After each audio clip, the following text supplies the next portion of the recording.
बहुत समय पहले की बात है। एक छोटे से गांव बलदेवपुर में दो किसान रहते थे। एक का नाम था लखन और दूसरे का बिरजू। वे दोनों बचपन से दोस्त थे और उनके बीच गहरी दोस्ती थी। लखन थोड़ा गरीब लेकिन बहुत मेहनती और ईमानदार था। उसके पास एक छोटा सा खेत था जिस पर वह दिन भर मेहनत करके अपने परिवार का गुजर बसर करता था। वहीं दूसरी ओर बिरजू बहुत ही आलसी था, जो दिन भर अपने खेतों में खाट पे लेटा रहता और मेहनत वह तो उसके आसपास भी नहीं भटकती थी।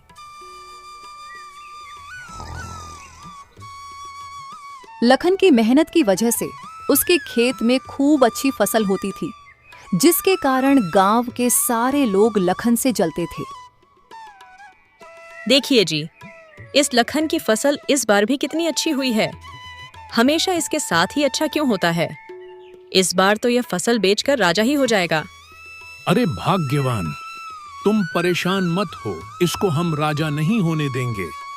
मेरे जीते जी ये कभी राजा की जिंदगी नहीं जी सकता।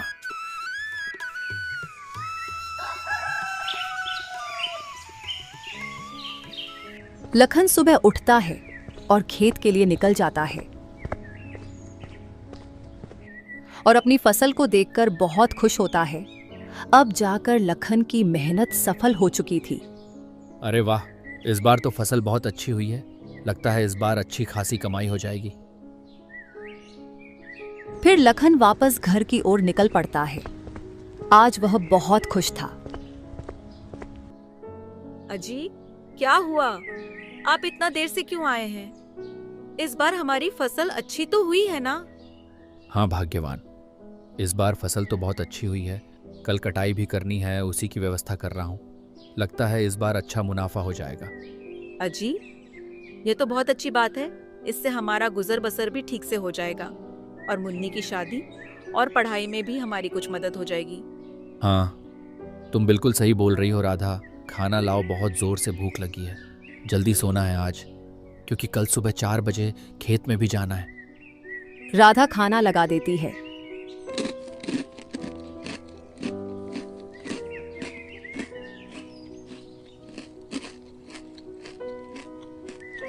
अरे राधा, ये समोसे कहाँ से लाई हो तुम? क्यों जी, क्या हुआ? अच्छे नहीं लगे क्या? अरे नहीं भाग्यवान, ये समोसे तो बहुत ही स्वादिष्ट है। ऐसा मन कर रहा है कि खाता ही रहूं। तुमने बनाए हैं क्या? हाँ जी, मैंने अपने हाथों से बनाए हैं। आपको अच्छे लग रहे हैं तो और ले आऊं क्या? और भी है? नहीं नहीं भाग्यवान, इतने काफी है। बाकी के सुबह खेत में खा लूंगा। अच्छा जी, ठीक है।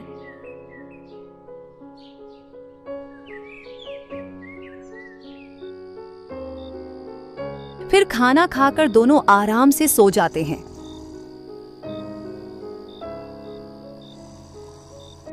जैसे ही सुबह के 4 बजते हैं तो अचानक से राधा की नींद खुल जाती है और राधा देखती है कि मौसम बहुत खराब हो गया है।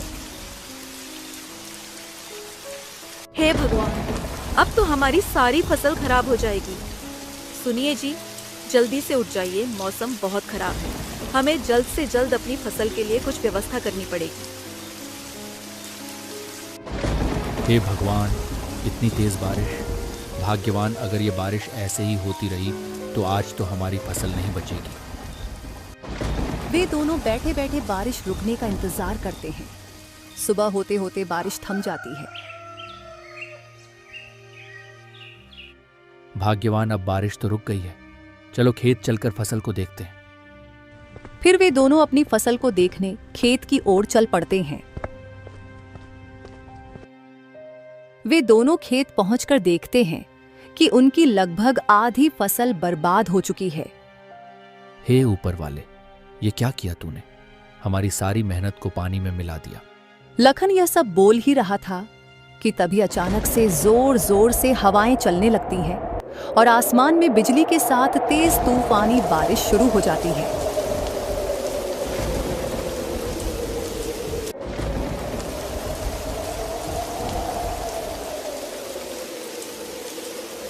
और देखते ही देखते लखन की सारी फसल उनकी आंखों के ही सामने बर्बाद हो जाती है।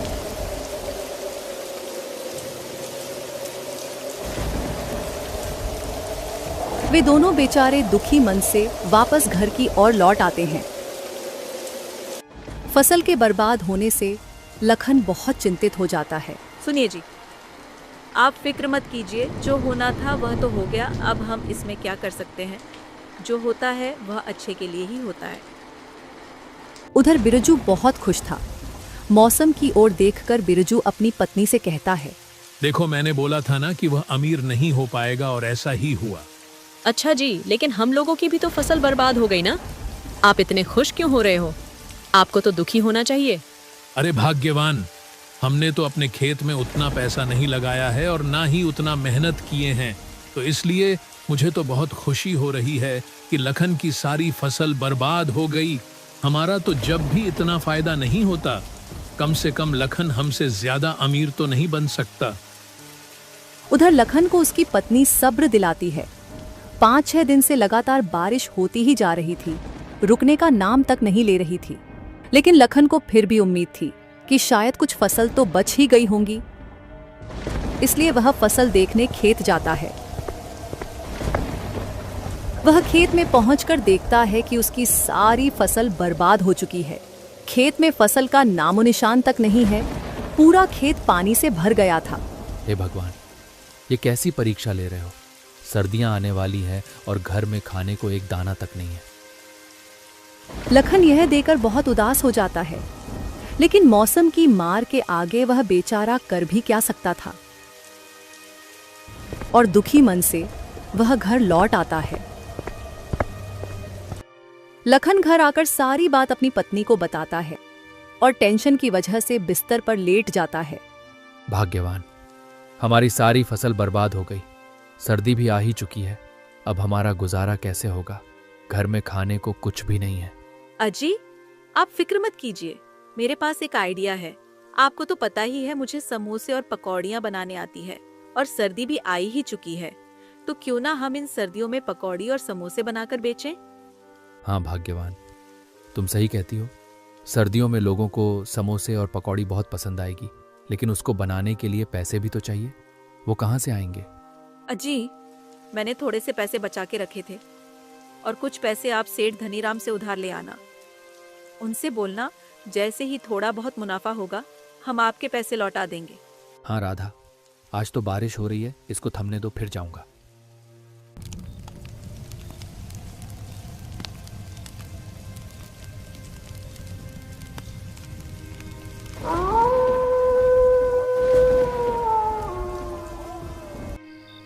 फिर वे दोनों खाना खाकर सो जाते हैं और सुबह होते होते बारिश भी रुक जाती है।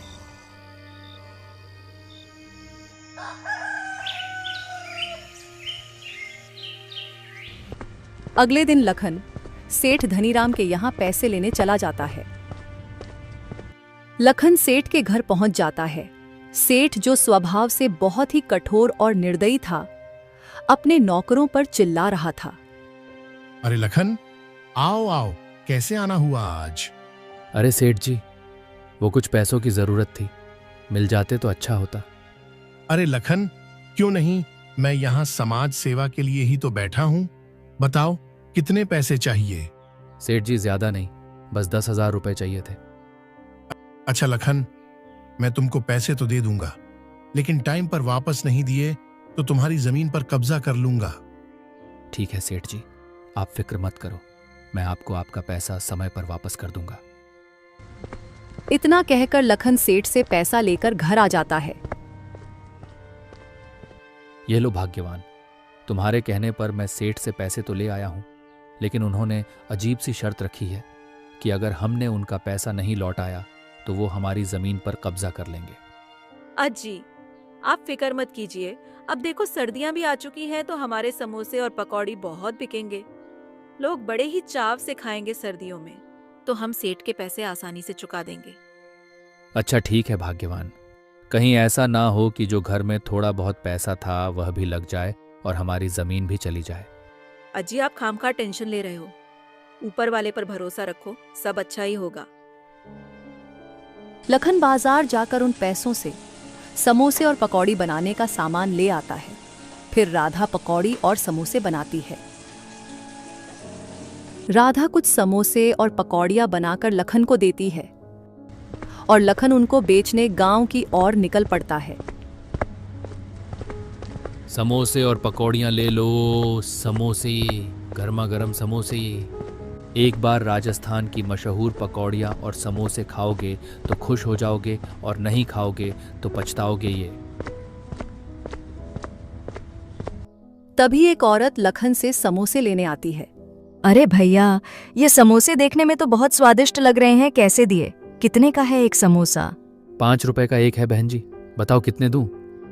अच्छा ठीक है, 10 दे दीजिए भैया। फिर लखन 10 समोसे उसको दे देता है और पैसे लेकर आगे की ओर निकल जाता है। धीरे धीरे करके उसके सारे समोसे बिक जाते हैं और लखन घर वापस आ जाता है। अरे ओ राधा, एक गिलास पानी लाओ जरा, आज बहुत थक गया हूं। हाँ जी, अभी लाई। कुछ समोसे पकौड़ियाँ बिके क्या? नहीं राधा, एक भी समोसा नहीं बिका और मैं तो आज बहुत ज्यादा थक गया हूं। जी, आप ठीक कह रहे थे कि हमारे समोसे कोई नहीं खरीदेगा। अब तो हमारे बाकी के पैसे भी खराब हो गए हैं। अरे अरे मेरी बात तो सुनो। अरे राधा, कुछ समोसे और पकौड़ियाँ ही नहीं बल्कि सारे हाथों हाथ बिक गए थे। क्या सच में हमारे सारे समोसे पकौड़ी बिक गए क्या, वाकई में? हाँ बिल्कुल राधा, लोगों को हमारे समोसे पकौड़ी इतने पसंद आए हैं कि सारे समोसे पकौड़ी झट से बिक गए। ये लो पैसे, इसमें से कुछ पैसे मुन्नी के स्कूल की फीस जमा करने के लिए रख दो और कुछ पैसे से हम अनाज खरीद लेंगे। राधा उन पैसों को संभाल कर अलमारी में रख देती है।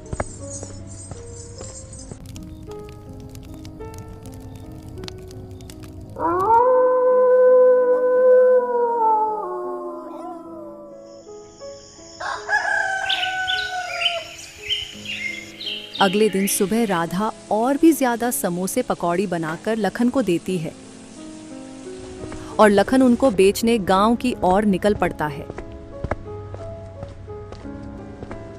समोसे और पकौड़ियाँ ले लो, समोसे, गर्मा गर्म समोसे। एक बार राजस्थान की मशहूर पकौड़ियाँ और समोसे खाओगे तो खुश हो जाओगे और नहीं खाओगे तो पछताओगे ये। समोसे और पकौड़ियाँ ले लो, समोसे, गर्मा गर्म समोसे। लखन ऐसे आवाज लगाते हुए जा ही रहा था कि तभी गांव का एक आदमी उसके पास आता है और कहता है, अरे ओ समोसे वाले भैया, हमने सुना है तुम्हारे समोसे और पकौड़ी बहुत स्वादिष्ट है। चलो 100 रुपए के समोसे और पकौड़ी मुझे दे दो, हम भी तो देखें कि तुम्हारे इन समोसे पकौड़ी में ऐसा क्या है। लखन उस आदमी को समोसे और पकौड़ी दे देता है और उससे पैसे लेकर आगे की ओर निकल जाता है। धीरे धीरे उसके सारे समोसे पकौड़ी बिक जाते हैं। जैसे ही शाम होती है, लखन घर आता है। सुनो राधा, हमारे समोसे पकौड़ी के तो पूरे बलदेवपुर में बहुत चर्चे हो रहे हैं। अब मेरे गांव में जाते ही सारे समोसे और पकौड़ी झट से बिक जाते हैं। राधा ये बात सुनकर बहुत खुश होती है। दिसंबर का महीना आ चुका था और सर्दियां भी अब अपने चरम पर थीं।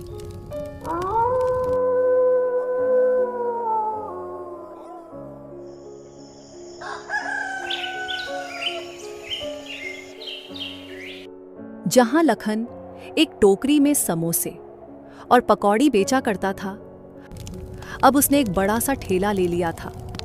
ठंड के कारण लखन के समोसे और पकौड़ियों की बिक्री अब 20 गुना बढ़ गई थी। अब उसके पास ग्राहकों की भीड़ लगी रहती थी और उसे रोज का अच्छा खासा मुनाफा भी होने लगा था। लखन और उसकी पत्नी अब बहुत खुश थे क्योंकि उन्होंने जो सपने देखे थे वो अब धीरे धीरे पूरे हो रहे थे। एक शाम जब लखन और राधा अलाव के पास बैठे हाथ सेंकते हुए बात कर रहे होते हैं, तभी गांव का मुखिया उनके पास आता है और कहता है, सुन लखन, परसों मेरी बेटी पिंकी की शादी है और उसमें मुझे 100 आदमियों के लिए समोसे और पकौड़ियाँ चाहिए। क्या तुम मुझे बनाकर दे सकते हो? जी मालिक, क्यों नहीं, आपको आपका सामान जल्दी ही मिल जाएगा। उनकी ये सारी बातें बिरजू और उसकी पत्नी एक पेड़ के पीछे छिपकर सुन रहे थे। हमेशा इस लखन के ही साथ इतना अच्छा क्यों होता है? मुझे कुछ भी करना पड़े, इस बार मैं इसके साथ हरगिज अच्छा नहीं होने दूंगा। बिरजू और उसकी बीवी लखन की इतनी तरक्की देखकर जलने लगे थे और वे इस इंतजार में थे कि राधा समोसे पकौड़ी बनाकर कहाँ रखती है। राधा जैसे ही समोसे पकौड़ी बनाकर अपनी किचन में रखकर सोने जाती है, इधर बिरजू और उसकी बीवी चुपके से किचन में जाते हैं और सारे समोसे पकौड़ी चुरा लेते हैं।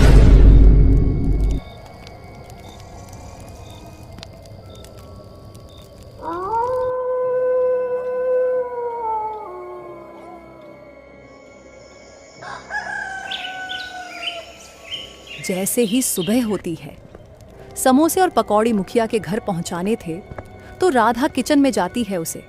वहां एक भी समोसे पकौड़ी नहीं दिखते हैं। यह सब देखकर वह बहुत हैरान हो जाती है और सारी बात अपने पति को बताती है। अरे भाग्यवान, ऐसे कैसे हो सकता है? मैं अभी मुखिया जी के घर जा रहा हूँ और उनसे बोल दूंगा कि बस मुझे आज का समय और दो। इतना कहकर लखन मुखिया के घर की ओर निकल जाता है।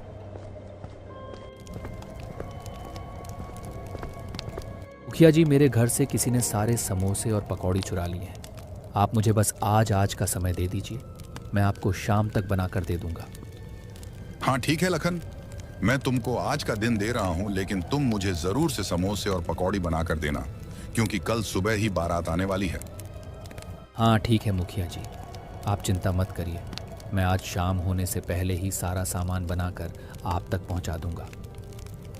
फिर जब लखन उधर से जैसे ही घर वापस आ रहा था तो वह देखता है कि बिरजू का बेटा समोसे खा रहा है और उसके पास पकौड़ियां भी हैं। यह देखकर लखन सोचता है, बिरजू के बच्चे तो समोसे नहीं खाते हैं और ना ही कभी बिरजू ने मुझसे समोसे पकौड़ी खरीदे। फिर ये बच्चा ये सब कहाँ से लाया है? लखन उस बच्चे के पास जाता है। अरे राघव, ये समोसे तुम कहाँ से लाए हो? ये तो मुझे मेरे पापा ने दिया था और हमारे घर में और भी बहुत सारे समोसे और पकौड़ियाँ हैं। लखन को सारी बात समझ आ जाती है और वह घर आकर सब कुछ अपनी पत्नी को बताता है। अजय, आपको मुखिया जी के घर जाना चाहिए और उनको सारी बात बता देनी चाहिए। मुखिया जी ही हमारी मदद कर सकते हैं। फिर लखन मुखिया जी के घर जाता है और सारी बात उन्हें बता देता है। मुखिया जी अपने नौकरों के साथ बिरजू के घर जाते हैं और उसके घर की छानबीन कराते हैं। जाओ, इसके पूरे घर की अच्छे से तलाशी लो। जब वे छानबीन करते हैं तो उन्हें बिरजू के घर के अंदर से ढेर सारे समोसे और पकौड़ियां मिलते हैं। क्यों चुराए तुमने ये समोसे और पकौड़ी? मुझे माफ कर दीजिए, मेरे अंदर ईर्ष्या आ गई थी, इसीलिए मैंने ऐसा किया है मुखिया जी। मैं आज के बाद ऐसी हरकत नहीं करूंगा। आप मुझे बस एक बार माफ कर दीजिए। नहीं, ये माफ करने लायक काम नहीं है। अगर मैंने तुम्हें माफ कर दिया तो तुम फिर से ऐसा काम करोगे। मारो इसको। फिर सब मिलकर बिरजू की अच्छी धुलाई करते हैं। कमर तोड़ दी। इस प्रकार बिरजू को उसके किए की सजा मिल जाती है और लखन सेठ से लिया गया कर्ज भी चुका देता है और खुशी खुशी अपना जीवन व्यतीत करने लगता है। तो दोस्तों, हमें इस कहानी से यह सीख मिलती है कि जीवन में चाहे कितनी भी कठिनाइयां आ जाएं, लेकिन हमें हमारी मेहनत जारी रखनी चाहिए और किसी का बुरा नहीं सोचना चाहिए। कर भला तो हो भला।